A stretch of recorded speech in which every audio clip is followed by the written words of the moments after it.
कि मैसेज कोई आपके नाम पे कोई भेज तो नहीं रहा है, मैं कंफर्म नहीं तो नहीं, करूं। मैं स्वयं मैथिली शरण गुप्त बोल रहा हूँ। और क्राइम फ्री बोलिए। भारत मिशन का जो है राष्ट्रीय अध्यक्ष भी हूँ। बिल्कुल बिल्कुल, आपके मैसेज मैंने ऑलरेडी देखे हैं। और शिव कुमार जी, आप अपना परिचय देंगे थोड़ा सा? मैं संजीव शिव शंकर हम्म। आरएसएस से हूँ। जी। आरएसएस में जो है राष्ट्रीय लेवल के मैं कार्य संभाल रहा हूँ, कई बहुत राज्यों बहुत में सुंदर। कार्य कर रहे हैं। बहुत सुंदर। आप मेरी बहुत मदद कर सकते हैं। पहले तो मैं आपको ये बताना चाहता हूँ कि हमारी हर वार्तालाप रिकॉर्ड होती है, और जो आप सुनते भी हैं वो भी रिकॉर्डेड ही होती है। बहुत और बढ़िया। इसके पीछे जो लक्ष्य है कि जी एक लवादा होता है कि आदमी बाहर दिखाता है, हम चाहते हैं हम जो सोच रहे हैं वो लोगों को मालूम पड़े, जो हम जी चर्चा जी कर रहे हैं वो लोगों को मालूम पड़े। और यदि किसी कारण से हम उसे जमीन पर नहीं उतार पाते हैं, जी तो जी। हमारे मरने के बाद वो चीज़ें जमीन पे रहेंगी कि किसी व्यक्ति ने इतना बड़ा मॉडल बनाया था जो बिना 5 पैसे खर्च किए जमीन पे उतारा जा सकता था। हमारे राजनेता कितने दुष्ट हैं कि उन्होंने शुरू से ही दुष्टता की है। देखिए, बिल्कुल बिल्कुल अब आप ये बिल्कुल। बताइए, मैं तो ये कह रहा हूँ जो आपको सो कॉल आज़ादी मिली, इंडिपेंडेंस मिली, ये भी एक राजनीतिक धूर्तता थी। आई डोंट नो बिल्कुल आप किस हद तक मुझसे सहमत हैं। नहीं नहीं, हैं? बिल्कुल मैं पूरा पूरा सहमत हूँ। क्योंकि देखिए, आप सिस्टम में काम किए हैं, जी। तो आपके पास जो अनुभव है, एक बड़ा अनुभव है और जी। सिस्टम का अनुभव। जी। आप तो पर्दे के पीछे के भी सारी पिक्चर को जानते हैं और पर्दे के आगे जो दिख रहा है उसकी भी सारी पिक्चर को जानते जानते हैं। हैं, और सब प्लेयर्स के बारे में जानते हैं। मतलब बिल्कुल बिल्कुल राजनेताओं के बारे में, ब्यूरोक्रेट्स के बारे में, आईएएस, आईपीएस, इंजीनियर्स, सब क्या खेल खेल रहे हैं। उनका जो दिखाने वाला स्वरूप और जो बिल्कुल बिल्कुल। नग्न स्वरूप है वो भी विदित है। मैंने इसीलिए बोला कि आप दोनों जानते हैं, पीछे भी जानते हैं आगे भी जानते हैं, तो आप ऑलरेडी उस जगह पे काम कर चुके हैं। जी। और आपके पास जो अनुभव है वो रियल में सबके पास नहीं है। जी। तो जी। बहुत बड़े लेवल पे आप काम कर सकते हैं, कर रहे होंगे। और मेरी जहां मदद लगेगी, मैंने वो सारी चीजें मैं देखी, एक क्योंकि बहुत बहुत छोटी सी चीज में आपकी मदद मांग चाहता हूँ। जी जी। मैं, आप कहें तो बताऊं? नहीं, बिल्कुल बोलिए। मैं केवल राष्ट्र के लिए तो मैं राष्ट्रीय केवल लड़ाई जो लड़ते है हैं हम। अच्छा भारत का संकल्प लेने में आपकी मदद चाहता हूं, बस इससे अलावा कुछ नहीं चाहिए। यदि बिल्कुल यदि बिल्कुल, देखिए। यदि आप जैसे शख्सियत, और हम तो कह रहे हैं, क्या मोहन भागवत जी को ये शपथ नहीं लेना चाहिए कि हमें अच्छा भारत चाहिए? नहीं नहीं, मोहन भागवत जी शपथ लेना नहीं चाहिए। मोहन भागवत जी जो है वो हमारे जैसे लाखों सिपाही उतार के रखे हुए हैं, तो ऐसा तो है ही नहीं। नहीं हम लोग नहीं तो नहीं देखिए। नहीं नहीं नहीं नहीं, देखो, मैं, जो आरएसएस कर रही है उसको किसी तरीके से छोटा करने की मेरी बिल्कुल नीयत नहीं है। मेरी जो है, आदरणीय मोहन भागवत जी जो है सरसंचालक जी के कद को छोटा करने की भी कोई नीयत नहीं है। लेकिन मेरा ये कहना है कि कहीं ना कहीं वो डायरेक्शन मिसिंग है, वो लक्ष्य मिसिंग है, वो मंजिल मिसिंग है। नहीं, बिल्कुल। मेरे पास ऐसा मॉडल है कि भारत सरकार के को जो है 20 गुना पैसा पहुंच जाएगा, और एक भारतीय से 1 पैसे का टैक्स नहीं लेना होगा। हम्म। 20 गुना पैसा पहुंच जाएगा, और किसी भारतवासी को ना बैंक से, ना साहूकार से, ना रिश्तेदार से, किसी से 1 पैसे का कर्ज नहीं लेना होगा। क्योंकि हर भारतीयों के 2 अकाउंट होंगे। अभी जो आप इसको सेविंग अकाउंट कहते हैं, हम उसे आगे चल के सेविंग अकाउंट नहीं कहेंगे, हम उसे अर्निंग अकाउंट कहेंगे। मतलब जो पैसा आपने कमाया है। और ओके एक दूसरा अकाउंट होगा जिसे हम कल्प वृक्ष अकाउंट कहेंगे। ओके। और ये कल्प वृक्ष अकाउंट एक ऐसा अकाउंट है जिसमें ना आवेदन लगाना पड़ता है। यदि आपके अर्निंग अकाउंट में पैसा नहीं है, और आपके जो 5 मौलिक अधिकार हम देने की बात कर रहे हैं उससे संबंधित आवश्यकताओं के लिए यदि आपके अकाउंट में पैसा नहीं है तो कल्पवृक्ष अकाउंट से ऑटो स्वैप से अपने आप पेमेंट हो जाएगा, मतलब कहीं आपको किसी को आवेदन नहीं लगाना पड़ेगा। Okay okay. और जब आपके अकाउंट में पैसा आ जाएगा तो जैसे बिना पूछे आपको पैसा मिला है, ऐसे ही बिना पूछे आसान किस्तों में पीछे कट जाएगा। मतलब वो ओके। पैसा वापस जाने के लिए भी आपसे नहीं पूछा जाएगा। बहुत बढ़िया बहुत बढ़िया। और इस कल्पवृक्ष अकाउंट में जो है का पैसा आपको वापस करना ही करना है, क्योंकि ये टेम्परेरी आपको मिल रहा है और कहीं बिना आवेदन के मिल रहा है।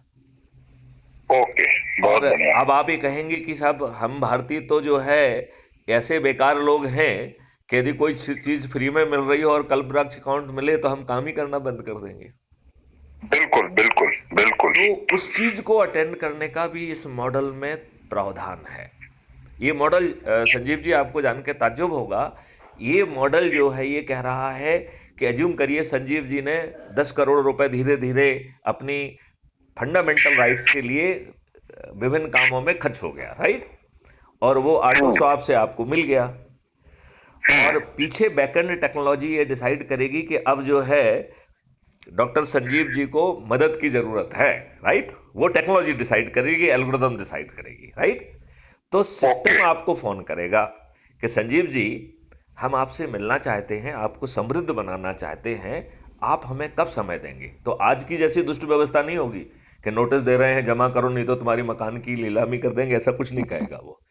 सिस्टम अपने एक्सपर्ट्स के साथ आपके दिए गए समय पे आपके पास पहुंचेगा और वो आपसे नहीं पूछेगा कि कल्पवृक्ष अकाउंट से आपने इतने करोड़ ले लिए हैं और आप कब दोगे और ये वो, ऐसा कोई बात नहीं करेगा, क्योंकि उसे मालूम है कितना पैसा है और दिया गया है लिया गया है, उसकी वो बात ही नहीं करेगा। वो बात करेगा डॉक्टर संजीव जी हम आपको प्रॉस्परस बनाना चाहते हैं, पहले हम आपको समझना चाहते हैं।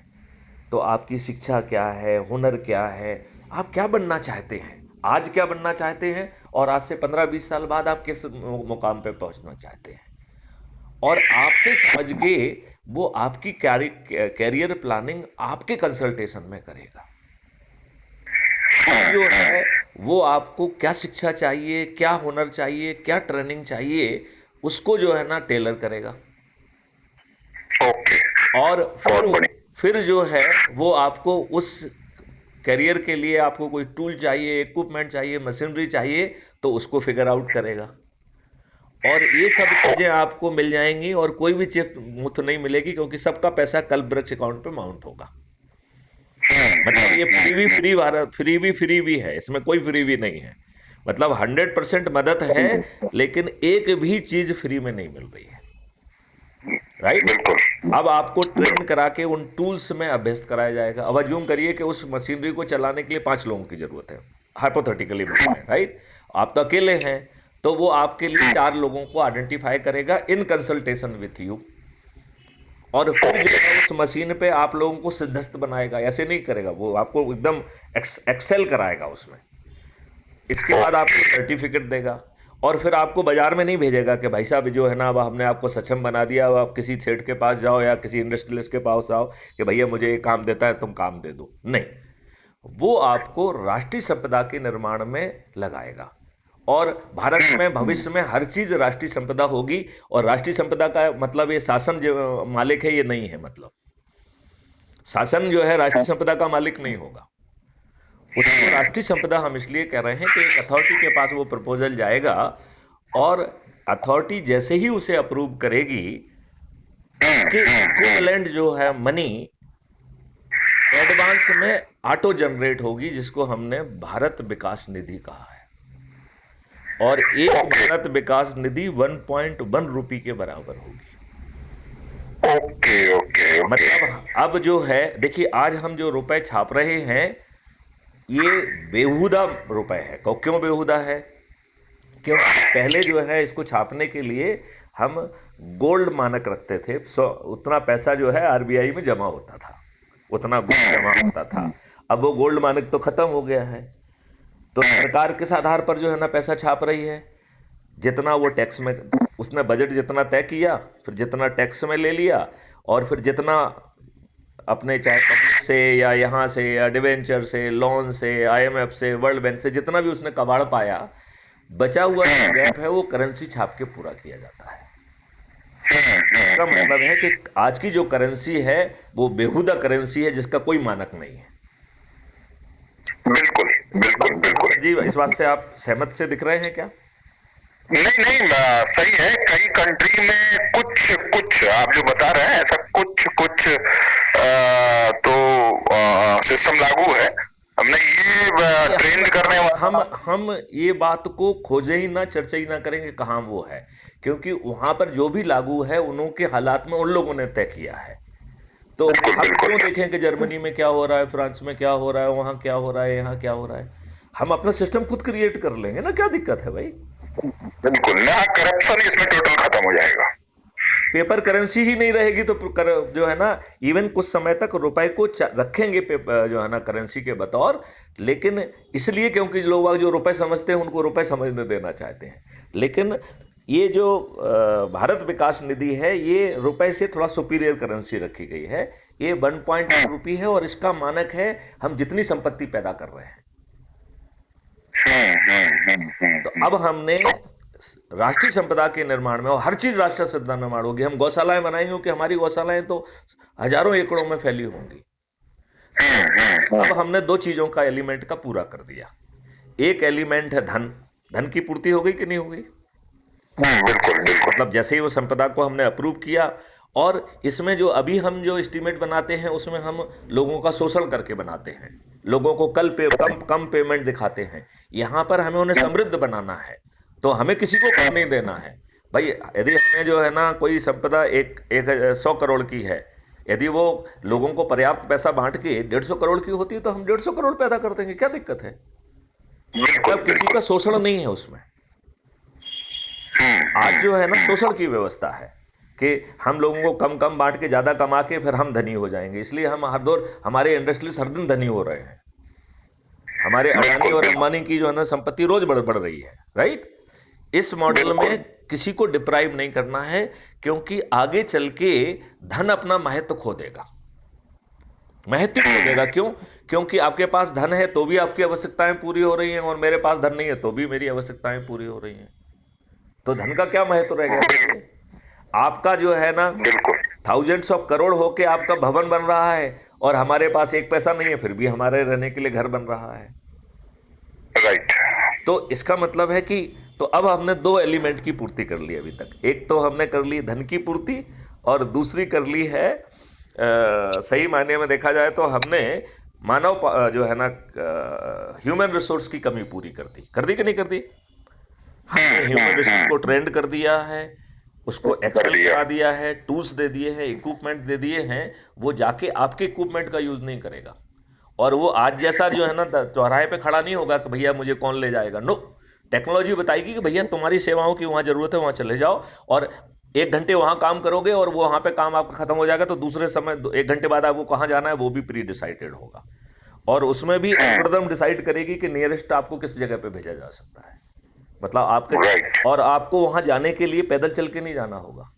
You will go and in A vehicle with along with your team, along with your equipment, और अपना काम करोगे, और जैसे ही आपका काम कंप्लीट होगा आपको पैसा मिल जाएगा। पैसा तो ऑलरेडी जनरेटेड है, आपने उतनी भारत विकास निधि निर्मित कर दी है, तो किसी को नहीं देना है, वो तो वहां उस फंड से पैसा आपको तत्काल पेमेंट हो जाएगा।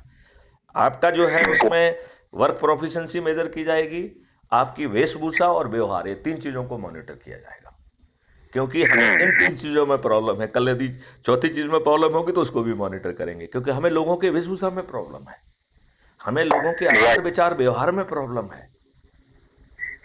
तो आप ये बताइए, जो किसी से कुछ नहीं मांगना है, ऐसा ईश्वरीय तरीके से हो रहा है, ऐसा लगेगा, राइट? अब आप हमने एक स्टेटमेंट दिया था कि हजारों एकड़ों में चीजें फैला होगी। तो आज की जो व्यवस्था है, हम कैसे करते हैं कि हम भूमि का अधिग्रहण करते हैं कि नहीं करते हैं? हम भूमि का अधिग्रहण औने पौने दामों में करके किसको देते हैं? इंडस्ट्रियलिस्ट को, इनको, उनको, और वो कैपिटलिस्ट लोग उससे करोड़ों रुपए बनाते हैं at the cost of the जिसकी भूमि थी। और वो भूमि वाला चूंकि बहुत विद्वान आदमी नहीं है, तो उस जो भी उसको छोटा मोटा पैसा मिलता है वो दारू में, गाड़ी खरीदने में खर्च कर देता है और बाद में कंगाल हो जाता है।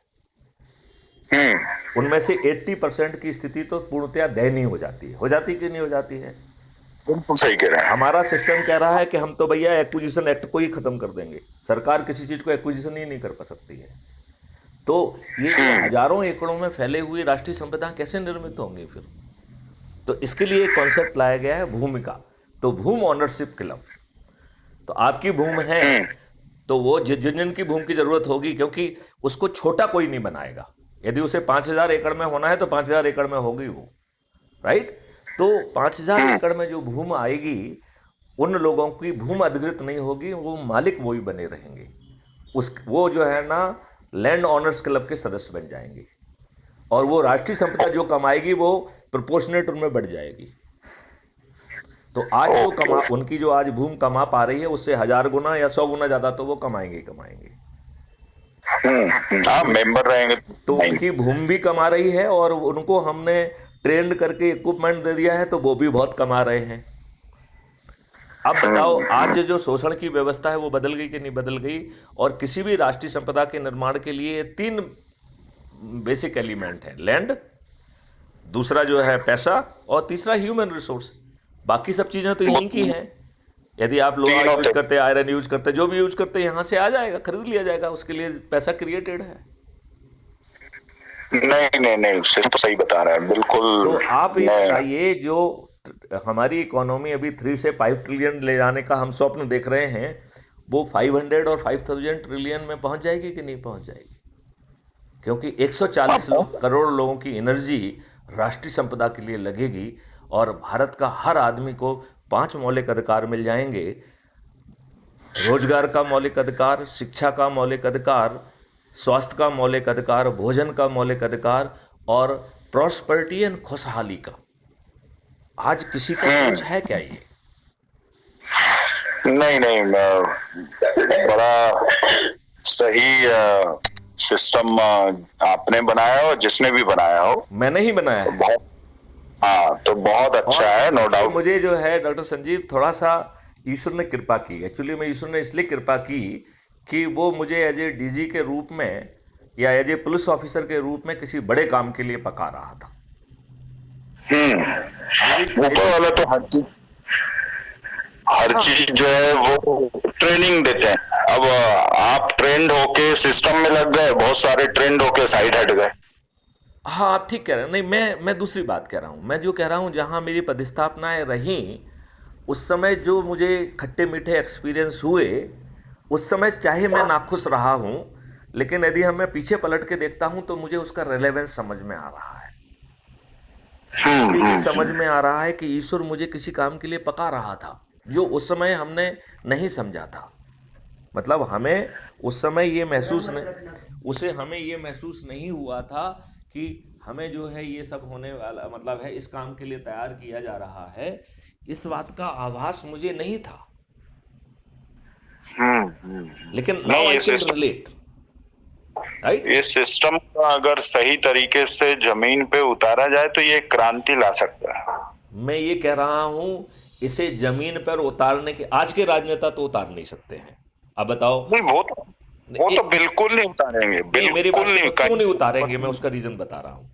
देखो, एक तो पहला रीजन ये है कि ये सत्ता का हस्तांतरण स्वीकार किया अपने लाभ के लिए। अब ये बताओ, जब हमने एक देश दे दिया है मुसलमानों को, तो बचे हुए राष्ट्र में कम से कम सभी लोग बराबर तो होते। आपने इस देश में हिंदुओं को 2nd दर्जे का सिटीजन बना दिया। 55 से अधिक ऐसे एक्ट हैं जो संविधान की भावना के विपरीत हैं। मैं माननीय नरेंद्र मोदी जी से पूछना चाहता हूं कि आप वक्फ बोर्ड एक्ट में 44 संशोधन क्यों कर रहे हैं? उसे रिपील क्यों नहीं कर रहे हैं? वो तो संविधान की भावना के विपरीत है। नहीं, बोल तो दिया, स्टेटमेंट तो दे दिया है कि विधान में वक्फ के लिए कोई जगह नहीं है। बाबा साहब ने ऐसा कोई संविधान बनाया ही नहीं है। तो डायरेक्शन क्लियर है कि वो हटा देंगे वक्फ बोर्ड। तो फिर वो रिपील करो ना, उसको रिपील करो। सही 44 संशोधन की बात क्यों कर रहे हो आप? ऐसे माननीय संजीव जी, ऐसे एक एक्ट नहीं है, 55 एक्ट्स हैं जो संविधान की मूल भावना के विपरीत हैं, और हम जैसे दुष्ट ब्यूरोक्रेट्स ने उन नेताओं को सपोर्ट किया और कहा कि साहब ये तो किया जा सकता है क्योंकि ये डिस्क्रिमिनेशन नहीं है, ये तो पॉजिटिव डिस्क्रिमिनेशन है। मैं डॉक्टर संजीव आपसे पूछना चाहता हूं, any discrimination may be positive to someone, it bound to be negative to others. इसमें कोई बिल्कुल मतभेद है क्या? नहीं, नहीं, मतलब पॉजिटिव डिस्क्रिमिनेशन नाम की कोई चीज नहीं है। Discrimination is discrimination, it may be positive to someone and negative to others. बिल्कुल। एक्चुअल में क्या है, संविधान लोगों को पता ही नहीं है ना। वो ट्रेनिंग स्कूल बंद है जहाँ संविधान के बारे में बताया जाए लोगों को कि भाई ये आपके खिलाफ है। लोग कमाने खाने में लगे हुए हैं, उनको पता ही नहीं है कि संविधान क्या है। उनको सिर्फ भ्रमित किया जाता है जो संविधान के ठेकेदार बने हुए हैं, मैं और उनके बात द्वारा। कर रहा हूँ। देखिए, अब मैं एक दूसरी बात जो है ना भाजपा की कहता हूँ, ठीक है ना। भाजपा ने जनवरी 2019 में आर्टिकल 35A को हटाया, राइट? ठीक है। जब आर्टिकल 35A संविधान में घुसा ही नहीं था तो आप हटा कैसे सकते हो? मेरा तो कहना है कि ये पैदा ही नहीं हुआ है, क्योंकि ये 1954 में जवाहरलाल नेहरू ने डॉक्टर राजेंद्र प्रसाद पर दबाव बनाकर एक नोटिफिकेशन जारी कराया। डॉक्टर संजीव जी, मैं आपसे पूछता हूं, क्या हमारे संविधान ने राष्ट्रपति को किसी आर्टिकल को पैदा करने की शक्ति दी है क्या? नहीं। तो फिर ये कैसे जो है ना आर्टिकल पैदा हो गया? और जो आर्टिकल पैदा ही नहीं हुआ है उसे भाजपा कैसे हटा सकती है? तो आप मुझसे पूछ सकते हैं कि आप तो पैच फंसा रहे हैं, आपकी नियति क्या है? क्योंकि नहीं। जो डैमेज है वो आर्टिकल 370 ने नहीं किया है। जितना भी डैमेज हुआ है वो आर्टिकल 35A से हुआ है, और वो संविधान में सही तरीके से पैदा ही नहीं हुआ है क्योंकि वो पार्लियामेंट में ही नहीं गया है। तो बिना पार्लियामेंट में जाए कोई आर्टिकल कैसे पैदा हो सकता है? अब जो है एक कुलश्रेष्ठ एंड पार्टी और जनरल बख्शी वगैरह, इन लोगों ने 2014 में एक पिटीशन लगाई थी माननीय सुप्रीम कोर्ट ने, और उन्होंने यही दलील दी थी जो मैं दे रहा हूँ कि साहब जो है इसको इस ढंग से लाया गया है और ये लाने का अधिकार संविधान में जो है ना प्रेसिडेंट को तो मिला नहीं है, तो ये असंवैधानिक है, आप इसे असंवैधानिक घोषित करिए। ये PIL जो है 2014 से 2019 तक, जब तक कि भाजपा ने उसे बाहर नहीं किया तब तक ये लंबित मानी गई। क्या हमारे देश के जज इतने दिमाग से पैदल हैं कि उन्हें सिंपल से 4 क्वेश्चन पूछना चाहिए था कि भाई ये आर्टिकल कब जो है ना पार्लियामेंट ने पास किया, पार्लियामेंट में पास करके कब जो है ना ये प्रेसिडेंट के पास गया, फिर प्रेसिडेंट ने उसके परसुएंस में जो है ना इसे जारी किया? ये बताइए मुझे। क्या ये पहली हियरिंग है, ज़्यादा से ज़्यादा 2-3 हियरिंग में अनकॉन्स्टिट्यूशनल डिक्लेयर नहीं होना चाहिए था? अनकॉन्स्टिट्यूशनल होके नल एंड वॉइड। क्या जिन जज को इतनी भी अकल नहीं है, आपको नहीं लगता है कि उन्हें जो है महाअभियोग लगा के ना केवल जज होने से हटाना चाहिए बल्कि उन्हें सालों को जेल में भी डालना चाहिए? नहीं, आप नहीं, मैं आपसे प्रार्थना कर रहा हूँ, आपका व्यू जानना चाहता हूँ। नहीं, व्यू अब मैं एक बार देखिए, मैं पहली जो ये है कि अब शुरू से लेके अंत तक आपने बोला है, और मैंने बहुत ज्यादा तो इस पे इंडिपेंडेंटली तथ्यों से परीक्षण करिए। बिल्कुल, मेरी मैं वही बात कह को रहा आप हूँ कि बिल्कुल मत मानिए, आपके पास इतनी बड़ी विंग है, आई एम वेरी श्योर। आप हमारे जो है ये वीडियो है उसको आप उनसे शेयर करिएगा और उनसे कहिए कि इसके फैक्ट्स इकट्ठे करके दो, राइट? बिल्कुल बिल्कुल, वही मैं कह रहा हूँ। अब जो है 2019 में जो हमने आर्टिकल 35A को हटाया है, उसे हटाने की बजाय क्या करना चाहिए मैं आपको वो भी बताता हूँ। उसे जो है हमें माननीय जवाहरलाल नेहरू की भर्त्सना करना चाहिए थी कि उन्होंने जो है एक संविधान का असंवैधानिक कृत्य किया। ये अपॉर्चुनिटी भाजपा को नहीं छोड़ना चाहिए थी, राइट? और जो है उसको केवल असंवैधानिक कृत्य नहीं किया, उस कृत्य को छिपाया गया। आर्टिकल 35A कभी संविधान में नहीं छपा है, ये कहीं अनेक्जर वनेक्जर, कोई आर्टिकल कभी अनेक्जर वनेक्जर में जाता है क्या? बिल्कुल नहीं। अनेक्जर में कोई प्रोटेक्शन दिया जा सकता है उस आर्टिकल को, लेकिन अनेक्जर में आर्टिकल को ही अनेक्जर में फेंक दो, ये तो दुष्टता है जिससे लोगों को मालूम ना पड़ पाए। टोटल छिपा दिया, गायब। तो इस कृत्य की क्या पार्लियामेंट में चर्चा नहीं होना चाहिए थी? और फिर उसे हटाने की बजाय हमें शून्य घोषित करना चाहिए था। तो डॉक्टर संजीव मुझसे पूछ सकते हैं कि हटाने और शून्य घोषित करने की स्थिति में क्या फर्क पड़ता, बात तो एक ही हो गई, अब नहीं है। इसमें बहुत फर्क है, ये जमीन आसमान का फर्क है डॉक्टर संजीव। नहीं, जब सुनने जब हम उसे शून्य घोषित करते तो उन सब लोग जो कि इस आर्टिकल के कारण प्रताड़ित रहे, उन्हें शासन से कंपनसेशन का हक मिल जाता, और राइट। वो हक उन्हें मिलना चाहिए। मतलब ये ये एक बस सही। केवल इतना ही फर्क पड़ता जो मैं कह रहा हूं, क्योंकि नहीं नहीं नहीं, आज भी नहीं है, नहीं, कल भी नहीं है। अच्छा, दूसरी बात है, उसे हटा के हमने उसको एक वैधता प्रदान कर दी। आज आप, यदि आज आपसे कोई पूछ सकता है, आज आप कहेंगे कि साहब ये तो असंवैधानिक था, तो उन्होंने कहा कि आपने फिर हटा कैसे दिया? जो संविधान में गई नहीं था तो आपने निकाल कैसे दिया उसे? जो चीज कहीं पे घुसी नहीं है उसे आप बाहर निकाल सकते हैं क्या? नहीं नहीं नहीं, मेरे ख्याल से जो तकनीकी पक्ष में रखना चाहता हूं वो शायद कुछ कुछ, एम आई इन समझ में पोजिशन आ टू हिट दैट पॉइंट? बिल्कुल समझ में आ रहा है। अब जो है आ मेरा रहा है। कहना ये है कि हमारे इन राजनेताओं ने कौन सा तंत्र आपके ऊपर डाला है? स्वतंत्र स्वतंत्र तो आप हुए नहीं है, क्योंकि तंत्र आपने वही अंग्रेजों वाला चला रहे हैं। जिस तंत्र का मैं डीजी था वो हमारा तंत्र नहीं था, वो अंग्रेजों का तंत्र था। हम्म। जो नियम कानून आपने 3 बनाए, आपने एक भी कानून की आत्मा बदली? आपने छोटे मोटे कॉस्मेटिक चेंज कर दिए कि फॉरेंसिक का क्या सपोर्ट मिलेगा, कौन से डिजिटल एविडेंस हैं वो जो है ना एडमिसिबल होंगे। इसके अलावा आपने और कुछ किया उसमें? कानून की आत्मा वही है, it is old wine in new bottle. Doctor Sanjeev ji, as a police अधिकारी मुझे बहुत कष्ट होता है जब मैं इन राजनेताओं की बुद्धि के ऊपर विचार करता हूं। और इनके पास बुद्धि नहीं, इनके पास तो बुद्धि है ही नहीं। इस क्यों नहीं है मैं वो बता देता हूं। क्योंकि इनका चयन तो बुद्धि के आधार पर किया ही नहीं गया है। इन राजनेताओं का चयन किस आधार पर हुआ है? जाति के आधार पर, धर्म के आधार पर, संप्रदाय के आधार पर, संकीर्ण राजनीति के आधार पर, और फिर उसमें हमने एक विनेबिलिटी कॉन्सेप्ट डाल दिया। बिल्कुल बिल्कुल बिल्कुल और बिल्कुल। उस विनेबी कॉन्सेप्ट पे हम, हमारे राजनेता और राजनीतिक पार्टियां क्या देखती हैं कि यदि आप दुष्ट हैं तो विनेबल हैं, यदि आप अपराधी हैं, बाहुबली हैं, गुंडे हैं तो आप विनेबल हैं, यदि आप जो है धन बली हैं तो आप विनेबल हैं। चलो, आपने करेला और नीम चढ़ा कर दिया अपने उम्मीदवार को चयन करने में। अब इन करेले उम्मीदवारों को आप जिता कैसे रहे हैं? फ्रीबी बांट कर, दारू बांट कर, साड़ी बांट कर, पैसे बांट के, मुर्गे बांट के, और जिन गरीबों के आप वोट खरीद रहे हैं उनको आप रिप्रेजेंट नहीं कर रहे हैं। आप वर्तमान सिस्टम में पार्टी भिप से बंधे हुए एक अत्यंत ही मजबूर प्राणी हैं। ये बड़े बड़े कुर्ता पहन के, चौड़ी छाती पहन के जो है ना चलने वाले एकदम घटिया, मजबूर और दुबले चरित्र के व्यक्ति हैं। इनकी औकात नहीं है कि ये पार्टी हाईकमान के खिलाफ एक शब्द बोल दें। मेरे इस आकलन से आप सहमत हैं क्या? बिल्कुल सहमत हूँ। अभी तो एक बहुत अच्छा आदमी ओझा साहब है, आप पार्टी में गए हैं, क्या नाम है वो,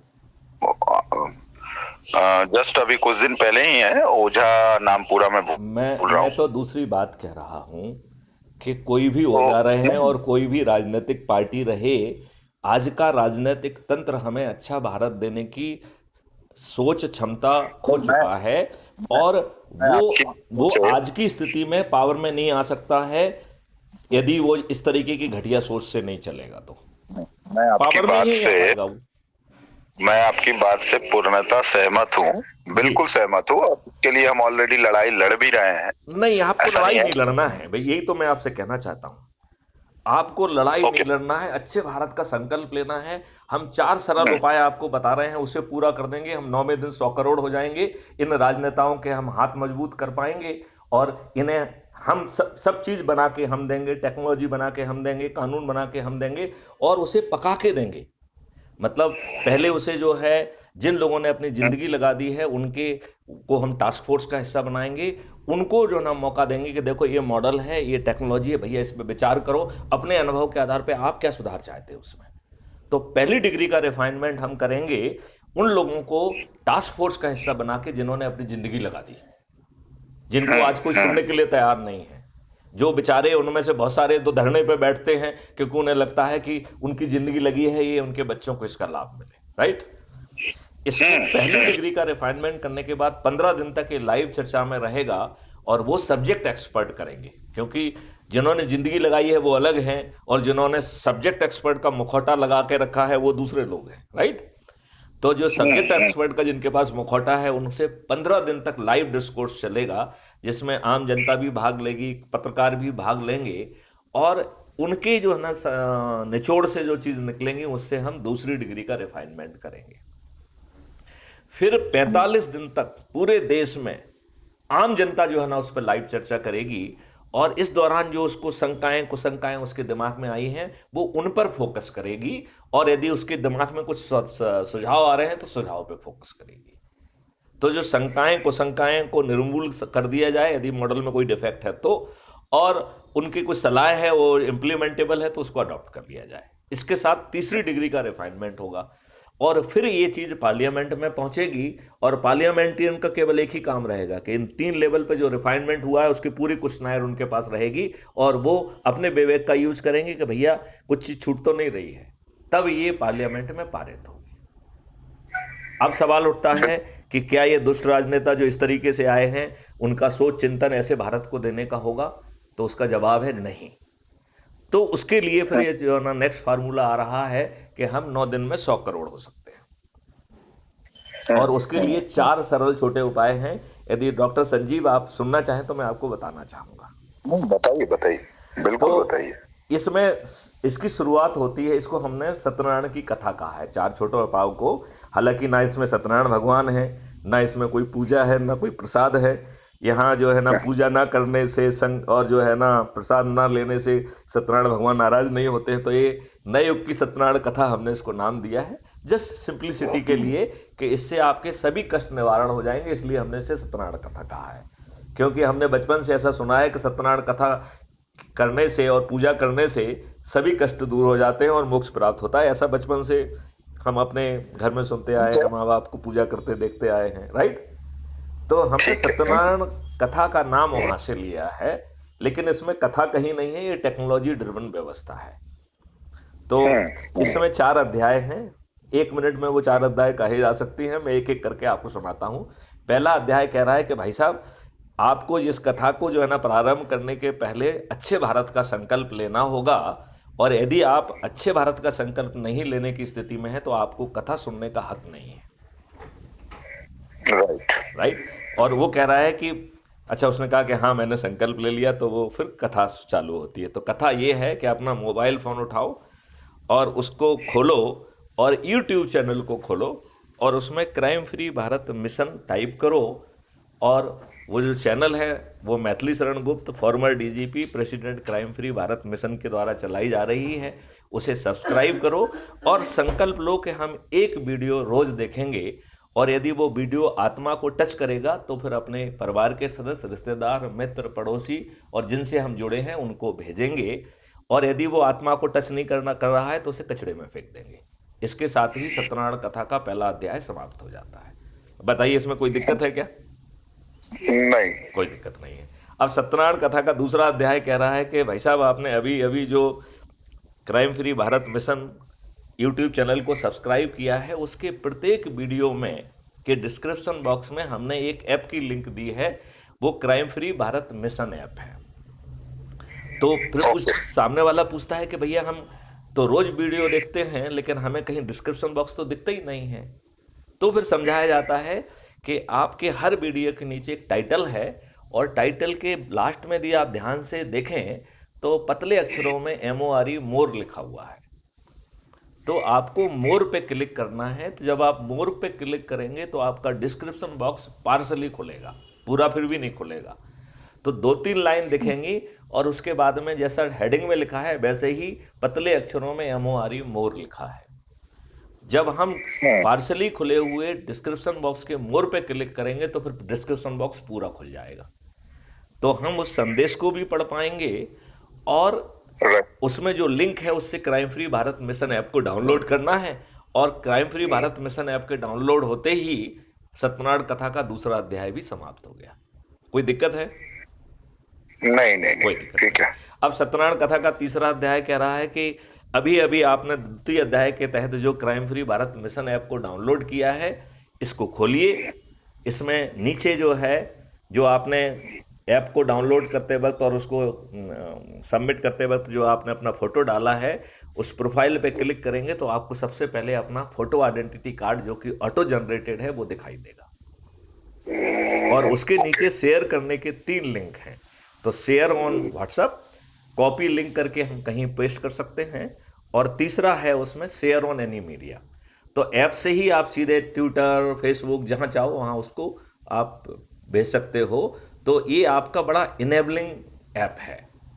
इस ऐप में एक और खासियत है कि एक मैसेज ऑटो जनरेट करता है कि क्राइम फ्री भारत मिशन जो है ना has launch this app, right, और you may join, it is empowered by the Kutumb app and you may join by using this link below, right.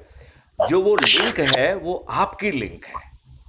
तो जो भी उस लिंक को क्लिक करके जुड़ेगा, उसका जो लाभ है वो आप उसको मिलेगा। किसको मिलेगा? जिसकी लिंक है। तो जैसे आपने फॉरवर्ड की है अपने लोगों को, तो उससे जो जुड़ेगा उसके रेफरेंस में डॉक्टर संजीव का नाम आएगा, और आपको उसका 100 नंबर मिलेगा। यदि आप 10 लोगों को जोड़ेंगे तो आप जिलाधिकारी बन जाएंगे, यदि आप 50 लोगों को जोड़ेंगे तो राज्य अधिकारी बन जाएंगे, और 100 लोगों को जोड़ेंगे तो आप राष्ट्रीय अधिकारी बन जाएंगे। और ये अद्भुत ऐप है जो प्रतिदिन उस व्यक्ति को एक प्रशस्ति पत्र, कमेंडेशन सर्टिफिकेट जारी करता है जो अधिक से अधिक लोगों को जोड़ा है, राइट। और इसी के माध्यम से आगे चल के चंद्रगुप्त और महाचंद्रगुप्त बनेंगे, वो बाद में बताएंगे। तो इसे आपको अपने परिवार के सदस्य, अपने मित्र, अपने पड़ोसी और जिन संगठनों से जुड़े हुए हैं उनको भेजना है, और उनके भेजने के साथ ही सत्यनारायण कथा का 3रा अध्याय भी समाप्त हो जाता है। अब तक कोई दिक्कत है क्या? नहीं, कोई दिक्कत नहीं है। अब सत्यनारायण कथा का 4था अध्याय है, वो भी इतना ही सरल है। वो कह रहा है कि अध्याय 3 में आपने जिसको भी लिंक भेजी है उसको आप फ़ोन लगाइए और उससे पूछिए कि क्या उसे अपने लिए और अपने बच्चों के लिए अच्छा भारत चाहिए। तो बस अच्छे भारत का संकल्प ले, और अच्छे भारत का संकल्प क्या है कि मुझे अच्छा भारत चाहिए, मैं संकल्प लेता हूँ, बस इतना ही है। मतलब उसमें उसको कुछ नहीं करना, राइट। ना उसे जो है ना किसी को चंदा देना है, ना कोई जुलूस निकालना है, ना कोई धरना देना है, ना कलेक्टर, एसपी, मंत्री, मुख्यमंत्री, प्रधानमंत्री को ज्ञापन देना है, ना किसी कोर्ट कचहरी में जाना है, ना जंतर मंतर पे धरना देना है, ना रेल रोको करना है, ना चक्का जाम करना है, कुछ नहीं करना है। एक छोटा सा 2 लाइन का संकल्प कि हमें अच्छा भारत चाहिए, ये मैं संकल्प लेता हूँ, बस इतना इतना करना है, राइट। जो व्यक्ति ये संकल्प लेने की स्थिति में नहीं है उससे आगे बात करके अपनी ऊर्जा खराब नहीं करना है, ये भी कहा गया है, राइट।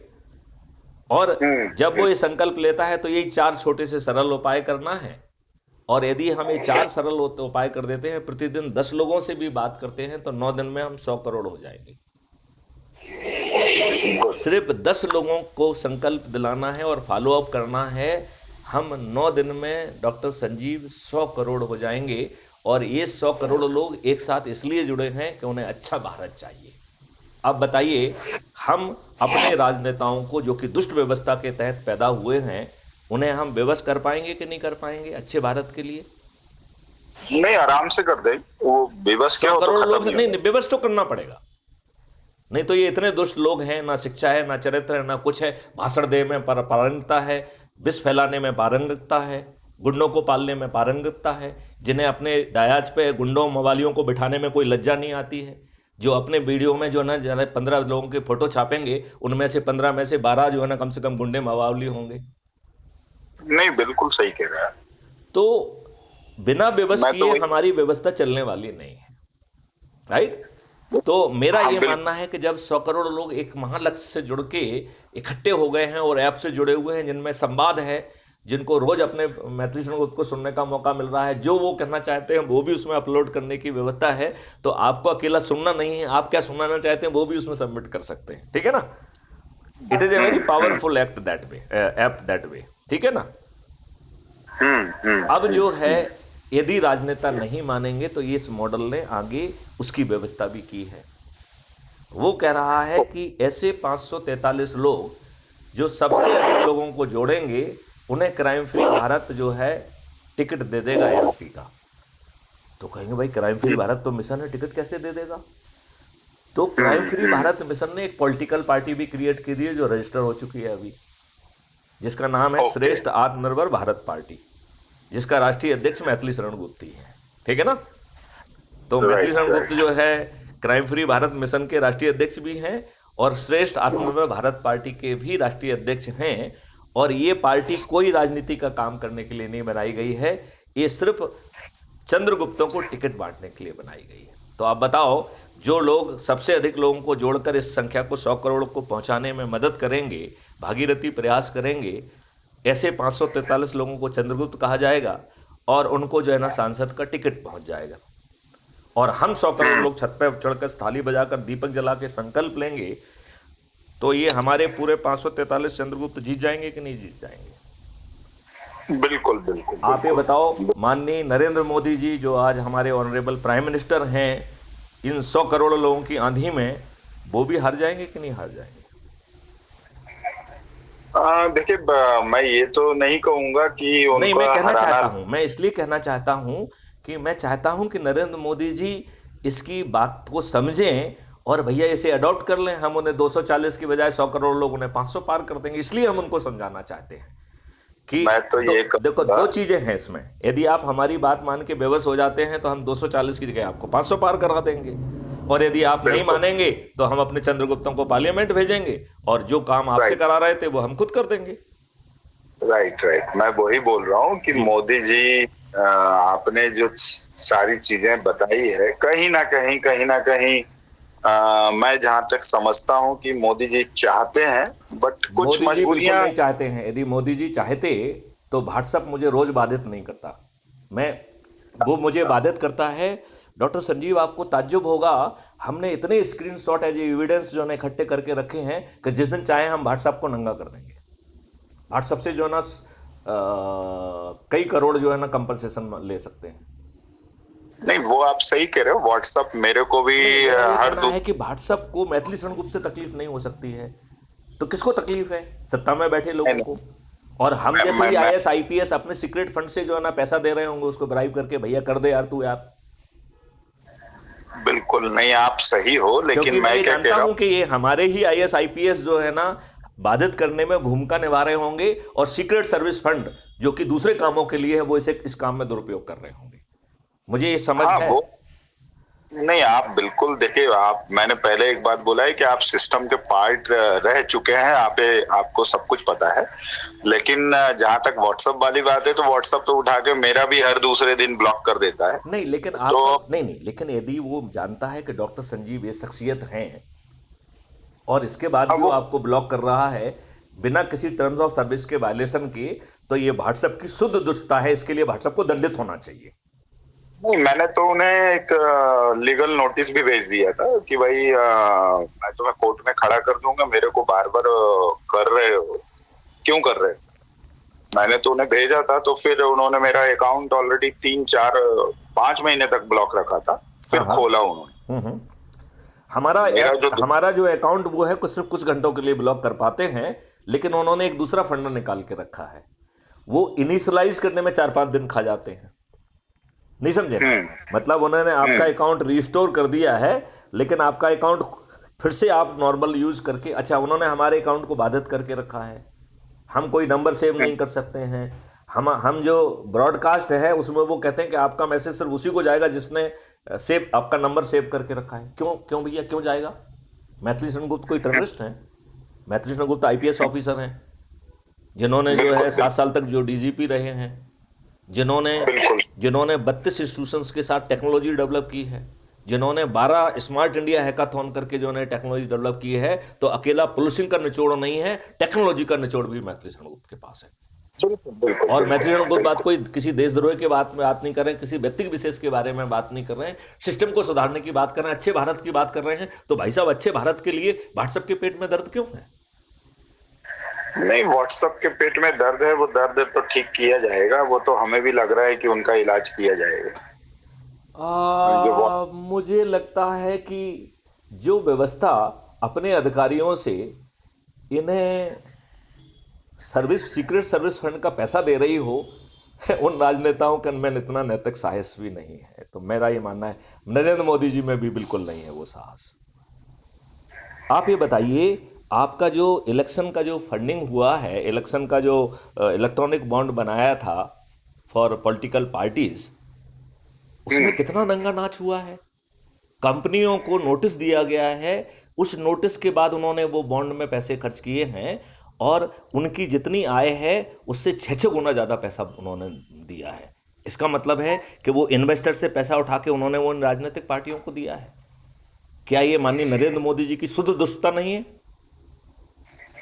और देखिए कैसी क्या है, हमारी कैसी न्यायिक व्यवस्था है जिसने पकड़ लिया है वो नहीं कह रही है कि साहब ये पूरा पैसा जिसका है उसे वापस करो? नहीं वो आपको बिल्कुल आप दंडित नहीं सही। कर रही है। आ, मतलब ये तो मैंने कहा ना, सुप्रीम कोर्ट ने इसे इलीगल कहा है कि नहीं कहा है? तो जितना जितना मैंने पैसा जहां से आया था उसे वापस होना चाहिए। ठीक है। अब मैं उन मुद्दों पे कोई कमेंट इसलिए नहीं कर सकता क्योंकि जब तक मैं उनके जड़ में नहीं घुसूंगा एक मैं एक चीज आपसे डॉक्टर संजीव हाथ जोड़ के प्रार्थना करना चाहूंगा कि जितने भी मुद्दे मैंने आपसे शेयर किए हैं उस पर आप 1 2 3 महीने जितने भी रिसर्च करना चाहें कर लें और फिर हम नहीं। दोबारा इस बात पर वो करेंगे। तब तक मैं आपका सहयोग चाहता हूं कि आप अच्छा भारत का संकल्प क्या उन सब लोगों को दिला सकते हैं जो कम से कम आपसे जुड़े हैं, जो आपका मेरा सम्मान एक करते हैं। मैं एक बात बहुत सिंपल आपसे कह रहा हूँ जी कि आप जो भी व्यक्ति, मेरा बड़ा साफ साफ सोच है कि जो भी व्यक्ति भारत को लेके समर्पित है मैं उसके साथ हूँ। वो मेरा दोस्त हो, मेरे बारे में उल्टा पुल्टा सोचता हो, यानी मेरा दुश्मन हो, मुझे उससे कोई फर्क नहीं पड़ता। मुझे फर्क इससे पड़ता है कि मेरा भारत अमर रहे, विश्व गुरु बने और भारत के लोग सुरक्षित हों, खुशहाल हों और उसके लिए वो भी काम करेगा मैं मैं अच्छे उसके साथ। भारत का संकल्प ग्रुप बनाया है मैंने। मैं आपको उसका हिस्सा बनाऊंगा, आज शाम तक या कल तक बना दूंगा। और जो आप ये 21 महालक्ष्य हैं उनको और बाकी चीज़ों को डॉक्यूमेंट को आपसे शेयर करूंगा। जो आपका ये ऐप है ना, इस ऐप के भी अबाउट द कम्युनिटी में वो सब चीज़ों का विवरण दिया गया है। बिल्कुल जो बातें मैंने बिल्कुल आपसे कही हैं ये सब बातें जो है क्राइम फ्री भारत मिशन के ऐप के अबाउट द कम्युनिटी में दी गई है। हाँ, मैं देखिए आपने एक एक चीज बता दिया और उससे क्या होता है उद्देश्य क्लियर हो जाता है जी कि भाई हमारा उद्देश्य क्या है। व्यक्ति से बात करने में और व्यक्ति का काम करने में सब कुछ पता चल जाता है। ये चीज आपको बताने की जरूरत बिल्कुल नहीं है कि जी उसका मेन आफ्टर ऑल लास्ट गोल क्या है ना, जो दिख रहा हो या नहीं दिख रहा हो, लेकिन गोल समझ में आ जाता है आदमी के वर्किंग को समझकर जी आदमी। जी तो मैं किसी चीज आपसे देखिए साफ बोला और बहुत क्लियर बोला कि मेरे बारे में कोई बुरा भी सोच रहा है मुझे उससे कोई फर्क नहीं पड़ता। जी मुझे फर्क पड़ता है कि मेरे भारत के बारे में कितना अच्छा सोच रहा जी है और जी जो मेरे बारे में अच्छा सोच रहा है मैं उसके साथ खड़ा हूँ। जी जी सामने से खड़ा हूँ या पीछे से खड़ा हूँ वो एक अलग मैटर है। जी जी जी जी। तो यह आप तो मेरी अरेरा बात। कॉलोनी में ही रहते हैं, भोपाल में ही है? हाँ, अरेरा कॉलोनी में हाँ, क्योंकि मैं है। एड्रेस में देख पा रहा हूँ कि E2 अरेरा कॉलोनी भोपाल लिखा हुआ है। और number1group.india.@gmail. जो है ना आपका ईमेल आईडी है, ये मैं इसमें देख पा रहा हूँ। संगठन है मेरा वो एक नंबर 1 ग्रुप करके। जी जी जी जी। तो तो मेरे ख्याल से आपको नहीं लगता है कि हम लोगों को व्यक्तिगत रूप में मिलना चाहिए? और हो सकता है कि चूंकि आप भोपाल में स्थित हैं तो इतना लंबा सेवा काल, चूंकि मैं भोपाल का एडिशनल एसपी भी रहा हूँ 87 बहुत 88 में, और 96 बहुत में मैं भोपाल का एसपी रहा हूँ। हाँ, नाम तो ऑलरेडी बिल्कुल बहुत अच्छे से जानता हूँ मैं। जी जी जी। तो इसलिए क्योंकि अब आप अभी लोकेटेड कहाँ हैं आप? मैं भोपाल में ही हूँ। चलिए तो मिले। दानिश कुंज में एक छोटी सी आईपीएस कॉलोनी है, उसमें 12 नंबर का बंगला मेरा है। दानिश कुंज, राइट। दानिश तो चौराहा, बिल्कुल दानिश कुंज पे। ठीक है, अपन जल्द से जल्द मिलेंगे। जी भोपाल में है तो कोई चिंता नहीं है, अपन एक बड़े लेवल पे मुहिम को ले जाने की कोशिश करेंगे, जी जी। है ना। यदि आप मेरी ये क्योंकि आप प्रार्थना स्वीकार करेंगे तो 9 दिन में हम 100 करोड़ होंगे और 10वें दिन हम माननीय नरेंद्र मोदी जी के और मोहन भागवत जी के हाथ मजबूत कर सकेंगे, यदि उन्हें ये अच्छा भारत आगे बढ़ाना है और उन्हें 240 से 500 पार भी कराने की शक्ति हम में आ जाएगी। और यदि वो नहीं मानेंगे तो उन्हें इस बात का एहसास भी होना चाहिए कि फिर एक भी व्यक्ति, एक भी राजनेता, एक भी राजनीतिक पार्टी का एक भी राजनेता नहीं जीतेगा। यदि हमने 100 करोड़ लोगों को संकल्प के साथ जोड़ लिया, जो कि जाति के ऊपर हैं, धर्म के ऊपर हैं, संप्रदाय के ऊपर हैं, केवल अच्छा भारत चाहते हैं, तो फिर बिल्कुल ये आज की वर्तमान घटिया राजनीति तो नहीं चलेगी। और जो कुछ आप दे रहे हो, हम तो उसको सब कुछ दे रहे हैं। हम उसको रोजगार दे रहे हैं, शिक्षा दे रहे हैं, हम उसको जो है स्वास्थ्य दे रहे हैं, भोजन दे रहे हैं। आप तो कुछ भी नहीं दे रहे हैं, आप तो सब कुछ छुड़ा ले रहे हैं। आपने जो है ना फर्टिलाइजर, पेस्टिसाइड से हमारा भोजन चैन को जो है ना, भोजन चैन को विषाक्त कर दिया है। 16 करोड़ लीटर दूध पैदा हो रहा है और 64 करोड़ लीटर से ज़्यादा दूध जो है वो प्रतिदिन जो है यूरिया जैसे घातक पदार्थों से बन रहा है, जिससे और ये व्यवस्था मौन बैठी हुई है। अरे भाई साहब, एक छोटे से ऐप से ये सब चीज़ें कंट्रोल हो सकती हैं, एक छोटे से ऐप से जो 15,000 का बनेगा। क्या इतनी अकल हमारे प्रशासकों में और इन राजनेताओं में नहीं है क्या? तो मैथिली शरण गुप्त की कंसल्टेंसी ले लें यार, क्या दिक्कत है? ये बात भी सही है भैया। आपके ही डीजी हैं, आपके ही कैडर में 7 साल डीजी पद पे रहे हैं, डीजी रेलवे रहे हैं, DG home guard, civil defence, disaster management, SDRF रहे हैं, डीजी पुलिस रिफॉर्म रहे हैं। भारत सरकार को 2017 में एक कॉन्सेप्ट नोट भेजकर उसे अनुमोदित कराया है 2019 में, जो तो national police mission for crime free Bharat government of India का नेशनल पुलिस मिशन है, अंडर माइक्रो मिशन 06 बीपीआरएनडी में संधारित है। उसका नोडल ऑफिसर मैथिली शरण गुप्त ही है। वो एक्चुअल में क्या है ना, सबको अब आप हर चीज समझते हो, कंपटीशन हद से ज्यादा है, चाहे वो तो भैया कंपटीशन जो है ना अच्छे भारत का कर लें अपन। नहीं करेंगे ना वो सब क्यों? क्योंकि हम दुष्ट हैं, हम अपने आप को और अपने बच्चों को अच्छे भारत से वंचित रखना चाहते हैं। उसका कारण ये है, क्योंकि यदि हम अच्छे व्यक्ति होते तो अपने आप को अच्छे भारत से क्यों वंचित कर रहे हैं? या तो मुझे बता दो कि भैया आपके मॉडल में ये 2 चीजें कम हैं, इनको और जोड़ लो। हम जोड़ लेंगे, हम कल जोड़ लेंगे। बिल्कुल। और हम इस भारत सरकार को गारंटी दे रहे हैं कि उनके खजाने से 1 पैसा खर्च नहीं करेंगे अब, और उनको 20 गुना ज्यादा पैसा पहुंचा देंगे। भारत का हर नागरिक जो है ना वो टैक्स मुक्त हो जाएगा। भारत का जो है हर नागरिक को कर्ज नहीं लेना पड़ेगा, उसको एक कलवृक्ष अकाउंट मिल जाएगा। आप बताओ, हमने सभी देशवासियों के सभी संकट दूर कर दिए कि नहीं कर दिए? और अभी मैंने पुलिस के बारे में तो बात ही नहीं कही। इसमें आप बटन दबाएंगे, एक वॉलंटियर, ट्रेंड वॉलंटियर आपके घर पहुंचेगा, एफआईआर करेगा, उसे 5,000 से लेके 1 करोड़ तक रुपए मिलेंगे। झूठी गवाही देना, झूठे जो है ना एफआईआर कराना, झूठी विवेचना करना और झूठी वकालत करना, ये चारों बहुत गंभीर अपराध होंगे परजरी के। इनको करने वाला जेल में सड़ जाएगा, चाहे वो वकील हो, चाहे वो पुलिस वाला हो, चाहे वो गवाही देने वाला हो, चाहे वो एफआईआर दर्ज करने वाला हो। भारत सरकार के खजाने पर बिना खर्च किए मेरे मॉडल में एक डिजिटल चित्रगुप्त पैदा किया गया है। वो जो है 15 दिन में ऐसे अकाट साक्ष्यों को संग्रहित करने की ताकत रखता है जो आज की पुलिस सोच भी नहीं सकती है। मैं एक डीजी जो आज की पुलिस की बात कर रहा हूं, मुझे मालूम है कि हमारी क्या काबिलियत है। मैं कह रहा हूं, आज की पुलिस जो सोच नहीं सकती है वो 15 दिन में संग्रहित हो जाएगा, हैश वैल्यू से लॉक हो जाएगा, और उसी समय जो है ना पुलिस को और कोर्ट को कम्युनिकेट भी हो जाएगा। उसे कोई डीप फेक जैसी घटिया टेक्नोलॉजी मैनिपुलेट नहीं कर पाएगी। और बिना कोर्ट जाए 30 दिन में न्याय मिलेगा। और इसमें जजेस की संख्या, वकीलों की संख्या बाधा नहीं बनेगी, क्योंकि जजेस जो है वो इम्पैनल्ड होंगे। तो डॉक्टर संजीव को भी ट्रेन करके जज बनाया जा सकेगा। और आपको शासन के खजाने से पैसा नहीं मिलेगा, आपको रेवेन्यू स्ट्रीम मिलेगी जो आप काम करेंगे। अधिकतम 30 दिन में न्याय मिल जाएगा। और डॉक्टर संजीव जी, यदि आप जज हैं तो आप अन्याय करने की स्थिति में नहीं रहेंगे, क्योंकि हमने contempt of the court act को ख़त्म करने का निर्णय लिया है और 2 तरीके की अपील रख दी है, अपील अगेंस्ट द जजमेंट और अपील अगेंस्ट द जज। तो यदि आप अपील अगेंस्ट द जज प्रेफर करेंगे और जज महोदय यदि डॉक्टर संजीव हैं, तो डॉक्टर संजीव को खुद कटघरे में खड़े होकर अपने जजमेंट को डिफेंड करना होगा। और यदि डॉक्टर संजीव अपने जजमेंट को डिफेंड नहीं कर पाए तो डॉक्टर संजीव जो है डी पैनल हो जाएंगे। इसका मतलब है डॉक्टर संजीव को हटाने के लिए हमें कोई महाअभियोग पार्लियामेंट में नहीं लाना होगा। आप डी पैनल हो गए, आप जज ही नहीं रहे।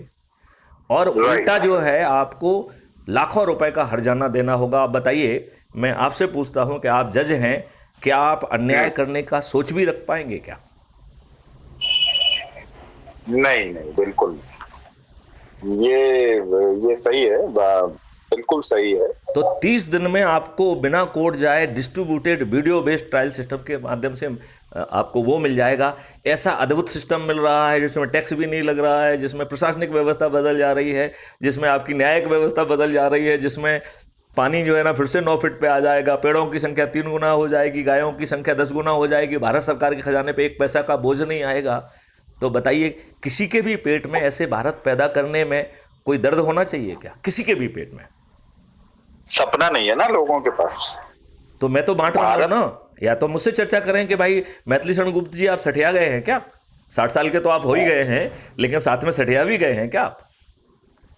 भारत को हाँ, विश्व गुरु भारत और जो भी बहुत सारी चीजें जो है वो बनाने का सपना नहीं है ना लोगों के पास। सिर्फ सेल्फिश सेल्फिश सेल्फिश। कोई भी हो, किसी भी पोस्ट पे बैठा हो, मैं सबको एक ही चीज कह रहा हूँ। मैं अपने IAS IPS ऑफिसर्स के बारे में बताना चाहूंगा कि उन्होंने समाज सेवा की बात केवल इंटरव्यू में कही है। इसके बाद तो वो जो है ना इन राजनेताओं के चरण सेवक बन गए, मलाईदार पोस्टिंग के पीछे लगे हुए हैं। ड्यूरिंग द सर्विस और आफ्टर द सर्विस को यदि पोस्ट रिटायरमेंट पोस्ट मिल जाए तो बहुत अच्छा होगा। हम ब्यूरोक्रेट्स जो इतनी तकलीफ उससे जो है ना सोच और चिंतन रखते हैं, हमारे अंदर देशभक्ति का नितांत अभाव है। और रिटायरमेंट के बाद भी सत्य के साथ खड़ा होने की ताकत नहीं है। रिटायरमेंट के बाद भी, भैया आप रिटायर हो गए हो ना, अब क्या प्रॉब्लम है? बिल्कुल आपको सरकार ने कोई पोस्टिंग नहीं दी, अब तो फ्री हो ना आप, तो भैया खड़े हो जाओ हमारे साथ। अरे वो सब नेता बनने में लगे हुए हैं, सबको किसके लिए? क्या वो अपने लिए या अपने बच्चों के लिए अच्छा भारत पैदा कर रहे हैं क्या? नहीं, वो तो अपने लिए और किस लिए नेता बन रहे हैं? मुझे तो ये बता देना, वो हम इसलिए नेता बन रहे हैं। आप जिनको देखो, अभी बिहार के एक DGP साहब थे, अभी वो पांडे जी कथावाचक बन गए हैं। उन्होंने अपना सिर मुंडा कर लिया है, वो हमसे कांटेक्ट में रहते हैं। मैं उनको रोज कहता हूं कि भाई साहब, आप जो है ना सब जगह जाते हो, मैथिली शरण गुप्त के पार्टनर बन जाओ, वहां भी लोगों को अच्छे भारत का संकल्प दिलाना चालू कर दो। वो नहीं बांटेंगे ना, वो तो बिल्कुल नहीं बांटेंगे। नहीं बांटेंगे, मुझे लगता है कि धीरे धीरे उन्हें बातें समझ में आएंगी, जरूर बांटेंगे। मुझसे संवाद में रहते हैं वो, मुझसे जूनियर हैं वो 86 बैच के हैं और मैं 84 बैच का हूँ। हाँ, बहुत अच्छे व्यक्ति हैं, लेकिन वही एक चाहत में खत्म हो गई कहानी कि हमें नहीं, मैंने उन्हें छोड़ा नहीं है, मैं उन्हें पकड़े हुए हूँ।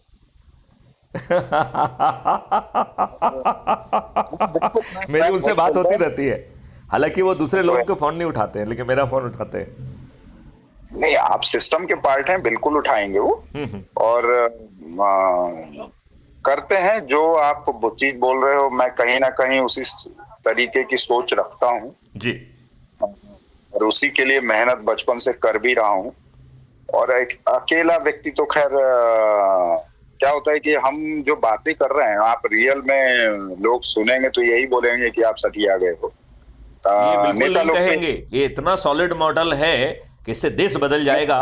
जो इसे नहीं समझ रहा है वो सट गया है, वो दुष्ट है, वो देशद्रोही है, वो देशद्रोही भी है। यदि जो आप कर सकते हैं वो नहीं कर पा रहे हैं, यदि आप एक अच्छे भारत का संकल्प भी नहीं लेना चाहते हैं, तो आप देशद्रोही क्यों नहीं है? आप अच्छे देश को बनने ही नहीं देना चाहते हैं।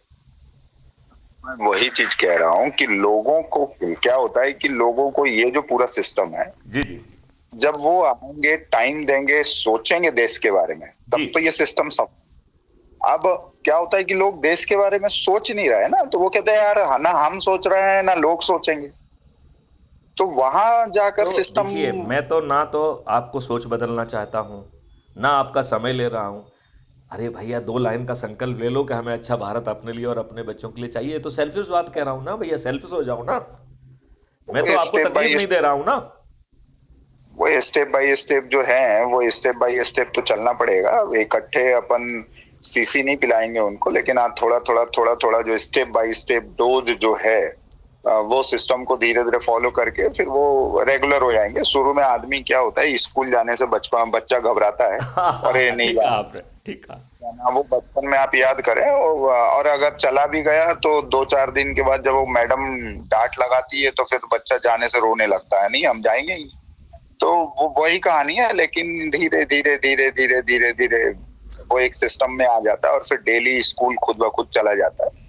तो इस सिस्टम जो बना है स्टेप बाय स्टेप, नाम भी बड़ा प्यारा रखा है आप, नो डाउट। लोग सत्यनारायण की कथा सुनेंगे, सुनाना पड़ेगा उनको, जैसे पंडित जाके।